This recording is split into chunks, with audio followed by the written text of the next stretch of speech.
बहुत महत्वपूर्ण ये हमारी बैठक है, एक्सटेंडेड सीडब्ल्यूसी है।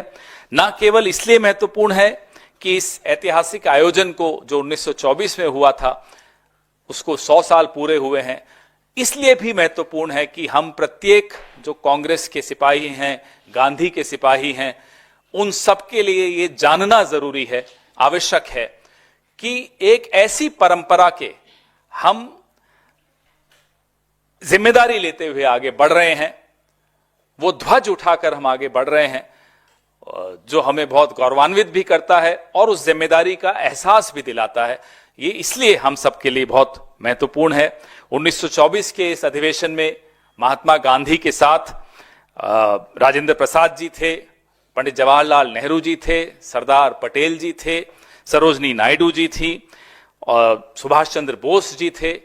दिग्गज नेता हमारे सब इस अधिवेशन में थे और तब से लेकर अब तक, महात्मा गांधी से लेकर और आज हमारे मल्लिकार्जुन खड़गे साहब तक, जिस तरह से कांग्रेस पार्टी ने हमेशा संघर्ष का रास्ता चुना, समझौते का रास्ता नहीं चुना और संघर्ष के रास्ते पर चलते हुए ही इस देश की यात्रा ने बहुत महत्वपूर्ण मंजिलें हासिल की, वो आपके सामने है।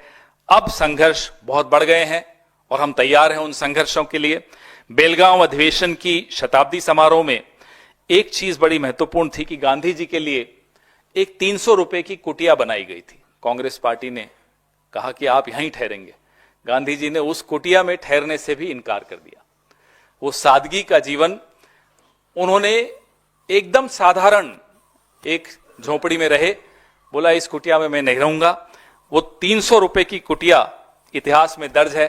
आज का जो हमारा जो निजाम है, जो सत्ताधीश लोग बैठे हैं, सूट बूट वाले, जिनको राहुल जी सूट बूट की सरकार कहते हैं, उनको शायद उनको भी प्रेरणा लेनी चाहिए कि किस तरह के लोगों ने, who were our founding fathers, what was their contribution, what was their sacrifice, how was their mentality, how did they think, ये सब हमारे आज के प्रधानमंत्री और गृह मंत्री और इन सबको भी समझना चाहिए। आप